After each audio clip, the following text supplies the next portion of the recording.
Good morning friends. आज अपन discuss करने वाले हैं कल के बजट के बारे में। हो सकता है आपको मालूम हो सकता है आपको मालूम नहीं हो। जिन लोगों को मालूम है उनके लिए अच्छी बात है, जिन लोगों को मालूम नहीं है वो यहाँ देखिए, उनको कुछ सीखने को मिलेगा। तो कल जो बजट पास हुआ था उसके बारे में अपन डिस्कशन कर रहे हैं। वो जो बजट है वो इस पीरियड के लिए बना है, 1 अप्रैल 2023 से 31 मार्च 2024। मतलब इस पीरियड के लिए बजट बनाया गया है, 1 अप्रैल 2023 से 31 मार्च 2024 के लिए। चलिए आगे देखते हैं अपन अब। टैक्स की जो न्यू स्कीम है, आपको मालूम होगा टैक्स निकालने की दो स्कीम है, ओल्ड और न्यू। जो ओल्ड स्कीम है उसमें किसी भी तरह का कोई भी चेंजेस नहीं किया गया है, और जो न्यू स्कीम है वो आपके सामने है। अगर आपकी इनकम 0 से लेकर 3 लाख के बीच में है तो आपको किसी भी तरह का टैक्स देने की जरूरत नहीं है। आपकी इनकम 3 लाख से ज्यादा है और 6 लाख के बीच में है तो इनके डिफरेंस वैल्यू पर आपको टैक्स देना होगा 5%। आपकी इनकम 6 लाख से ज्यादा है, 9 लाख रुपए तक है, तो इनके डिफरेंस पर टैक्स बनेगा 10%। और आपकी इनकम अगर 9 लाख से ज्यादा है, 12 लाख रुपए तक है, तो टैक्स बनेगा 15%। और आपकी इनकम अगर 12 लाख से ज्यादा है, 15 लाख तक है, तो टैक्स बनेगा 20%। और आपकी इनकम अगर 15 लाख से ज्यादा है, ज्यादा कितनी भी हो, उस पर टैक्स बनेगा 30%। एक बात ध्यान रखना फ्रेंड्स, टैक्स हमेशा डिफरेंस वैल्यू पे आएगा। जैसे यहां ना तो टैक्स 12 लाख पे आएगा ना 15 लाख पे आएगा, टैक्स जो है इनके डिफरेंस वैल्यू पे टैक्स आएगा। दैट मीन्स 3 लाख पे 20% आएगा। ये तो आपने सुना ही होगा बजट में, जिन लोगों की इनकम 7 लाख रुपीज है या जिन लोगों की इनकम 7 लाख से कम है वो पूरी तरीके से क्या है, टैक्स फ्री है। यानी मेरा कहने का मतलब ये है, जो लोग 7 लाख रुपए कमाएंगे उन पे जो भी टैक्स बनेगा वो सेक्शन 87A के अकॉर्डिंग पूरा का पूरा क्या हो जाएगा, टैक्स फ्री, एग्जेम्प्टेड हो जाएगा। ये जो सेक्शन 87A है ये केवल अप्लाई होगा इंडिविजुअल पे। ध्यान रखिएगा, एचयूएफ पे नहीं होगा, फर्म पे नहीं होगा, केवल किस पे अप्लाई होगा, इंडिविजुअल पे। दैट मीन्स राम पर, श्याम पर, मोहन पर, इंडिविजुअल पे ये स्लैब लागू होगी 87A की। हाँ, वैसे अपन जानना चाहें कि 7 लाख पे टैक्स कितना बनता है न्यू स्कीम के अकॉर्डिंग, तो अपन जानते हैं, डिस्कस करते हैं। देखिए, सपोज आपकी इनकम कितनी है, 7 लाख। इसका मतलब ये हुआ टैक्सेबल इनकम या टोटल इनकम। इस पे टैक्स कितना बनेगा वो अपन देखते हैं। अगर आपकी इनकम 0 से लेके 3 लाख के बीच में है, ध्यान दीजिएगा, 0 से लेके 3 लाख के बीच में है, तो आपको किसी भी तरह का कोई टैक्स देने की जरूरत नहीं है। और आपकी इनकम अगर 3 लाख से ज्यादा है, कितनी, 6 लाख रुपए तक, यहां देखिएगा इस स्लैब के हिसाब से, तो आपको टैक्स देना कितना है, 5%। 5% इनके डिफरेंस पे आएगा, यानी 6 लाख माइनस 3 लाख, जो 3 लाख बचा उसका 5% आएगा 15,000। और आपकी इनकम अगर 6 लाख से ज्यादा है, इनकम कितनी है, 7 लाख, तो इनका डिफरेंस कितना है, 1 लाख। उस पर टैक्स कितना आएगा, 10%, 10,000। ये आपका टैक्स बना 25,000। इसका मतलब ये हुआ, अगर आपकी इनकम 7 लाख रुपए है तो आपका टैक्स कितना बनेगा, 25,000। ये जो टैक्स है ये इंडिविजुअल के केस में पूरा का पूरा क्या हो जाएगा, एग्जेम्प्टेड सेक्शन 87A के अकॉर्डिंग। तो अगर आप टैक्स की न्यू स्कीम फॉलो करते हैं और आपकी इनकम अगर 7 लाख है या उससे कम है तो आपको टैक्स देने की जरूरत नहीं है। और साथ ही साथ जो अपन पहले इन्वेस्टमेंट करते थे सेक्शन 80C में, याद होगा, LIC में, PPF में, NSC में, ट्यूशन फीस में, वो भी करने की जरूरत नहीं है। पहले अपन डिडक्शन लेते थे सेक्शन 80D में मेडिकल इंश्योरेंस प्रीमियम का, 80G में डोनेशन का, यानी किसी भी तरह का इन्वेस्टमेंट करने की आपको जरूरत नहीं है। आपकी इनकम अगर 7 लाख रुपीज है और आपने कहीं कोई भी इन्वेस्टमेंट नहीं किया तो भी आपको टैक्स देने की जरूरत नहीं है। बट मेरी आपसे ये एडवाइस है, इन्वेस्टमेंट तो आपको करना ही चाहिए क्योंकि वो फ्यूचर के लिए आपके लिए बेनिफिटेबल रहेगा। चलिए आगे डिस्कस करते हैं अपन। हाँ, कैपिटल गेन पे क्या इफेक्ट पड़ा इसका।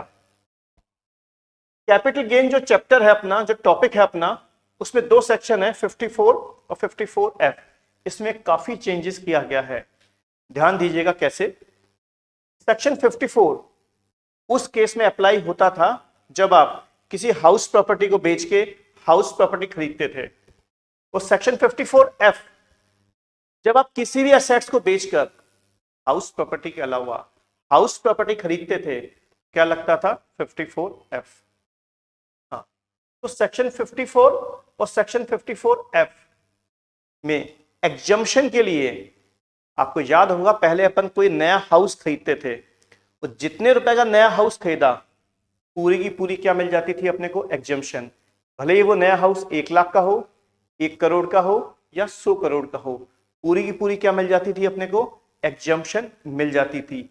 बट अब से क्या होगा, जो नया हाउस खरीदेंगे मैक्सिमम 10 करोड़ तक ही अपने को एग्जम्पशन मिल सकती है।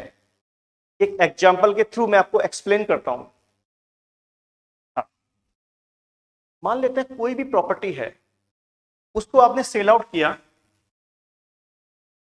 50 CR में, यानी 50 करोड़ में आपने सेल आउट किया, और उसकी जो परचेजिंग कॉस्ट है उसकी इंडेक्सिंग करने के बाद उसकी वैल्यू आ रही है 15 करोड़ सपोज। यानी 50 करोड़ तो क्या है सेलिंग प्राइस और 15 करोड़ क्या है इंडेक्सिंग कॉस्ट। तो कैपिटल गेन क्या आ गया 35। ध्यान रखिएगा ये जो 35 है ये होना चाहिए long term capital gain, short term नहीं, लॉन्ग टर्म होना चाहिए, क्योंकि लॉन्ग टर्म कैपिटल गेन होगा तभी इन सेक्शन का अपने को बेनिफिट मिलेगा। हाँ, अब एग्जम्पशन के लिए या तो लगेगा सेक्शन 54 या लगेगा 54। हाँ, पहले क्या था, सपोज नया हाउस परचेज किया 35 करोड़ का, तो पूरी की पूरी 35 करोड़ की एग्जम्पशन मिल जाती थी पहले लास्ट ईयर।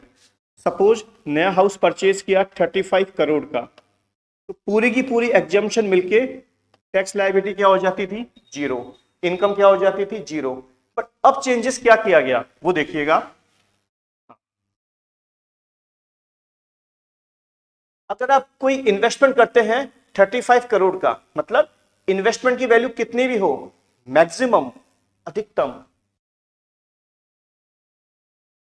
10 करोड़ का ही बेनिफिट ले सकते हैं अपन।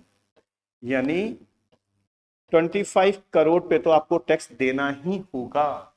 तो मेरा कहने का मतलब है सेक्शन 54 और 54F में एग्जम्पशन के लिए मैक्सिमम लिमिट सेट कर दिया इन लोगों ने 10 करोड़ रुपए। मतलब इससे ज्यादा का बेनिफिट हम अब नहीं ले पाएंगे फ्यूचर में। और आपको मालूम होगा ही होगा ये जो 25 करोड़ है ये लॉन्ग टर्म कैपिटल गेन है और इस पे टैक्स लगता है डायरेक्टली 20%। पहले भी 20% था, अब भी 20% है। चलिए आगे चलते हैं अपन। अब इनकम फ्रॉम सैलरी। हाँ, इंडिया में जो भी लोग रहते हैं उसमें से काफी लोगों की इनकम का सोर्स क्या है, सैलरी। तो याद होगा सैलरी में से क्या मिलता है हमेशा, डिडक्शन। पहले क्या था, मतलब अब तक क्या हुआ था, टैक्स की जो ओल्ड स्कीम है उसमें हमेशा हमें डिडक्शन मिलता था 50,000 रुपीज का, और जो न्यू स्कीम है उसमें किसी भी तरह का डिडक्शन नहीं मिलता था। बट अब से क्या चेंज हुआ, जो डिडक्शन है वो ओल्ड स्कीम में 50,000 अब भी मिलेगा, साथ ही साथ न्यू स्कीम में भी 50,000 रुपीज का डिडक्शन मिलेगा। तो चेंज क्या हुआ, टैक्स की जो न्यू स्कीम है अगर उसको आप फॉलो कर रहे हैं तो भी आपको सैलरी की इनकम में से 50,000 रुपीज का डिडक्शन मिलेगा ही मिलेगा। चलिए आगे चलते हैं अपन अब।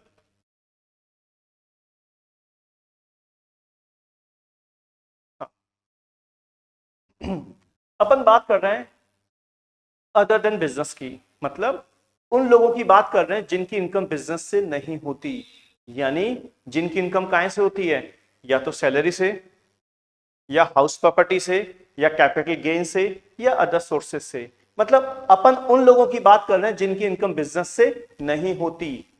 उनके लिए वो अगर टैक्स की ओल्ड स्कीम फॉलो कर रहे हैं तो वो नेक्स्ट ईयर न्यू स्कीम भी फॉलो कर सकते हैं। मतलब वो ओल्ड से न्यू में आ सकते हैं और फिर अगले साल वापस न्यू से ओल्ड में जा सकते हैं। मतलब वो कितनी बार भी ओल्ड स्कीम और न्यू स्कीम में आपस में ट्रांसफर कर सकते हैं। जबकि जो बिजनेसमैन हैं, जो लोग बिजनेस करते हैं, वो केवल एक ही बार स्विच कर सकते हैं। That means one time switch. यानी अगर वो ओल्ड से न्यू में चले गए तो बस अब उनको फ्यूचर में न्यू स्कीम ही फॉलो करनी पड़ेगी, वो सेकेंड टाइम स्विच नहीं कर सकते। जबकि जो अदर देन बिजनेसमैन है, मतलब जो बिजनेस नहीं करते, वो लोग कितनी बार भी ओल्ड स्कीम से न्यू और न्यू से ओल्ड में आ सकते हैं। जबकि बिजनेसमैन जो है वो केवल वन टाइम ही स्विच कर सकता है।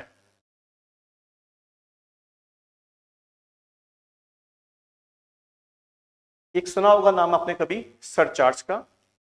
ये कब लगता है, न्यू स्कीम की बात कर रहा हूं मैं। हाँ, अगर आपकी इनकम 50 लाख से ज्यादा है और 1 करोड़ तक है तो लगेगा सरचार्ज 10%।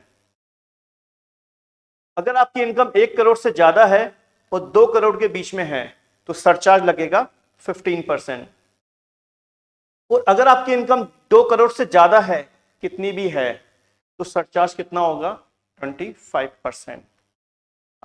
जबकि जो ओल्ड स्कीम थी, मैं आपको बता दूं, ओल्ड स्कीम में क्या था, यहां जाके बाइफर्केशन था। ओल्ड स्कीम का मतलब क्या हुआ, लास्ट ईयर क्या था, अगर आपकी इनकम 2 करोड़ से 5 करोड़ के बीच में है तो सरचार्ज था 25%, और 5 करोड़ से अबव था तो था सरचार्ज 37%। बट इस साल इन लोगों ने क्या चेंज किया कि अगर आपकी इनकम 2 करोड़ से ज्यादा है तो आपको सरचार्ज केवल 25% ही देना है। तो अब आप लोग समझ गए होंगे कि जो चेंजेस आए वो ये चेंज आए इस साल बजट में।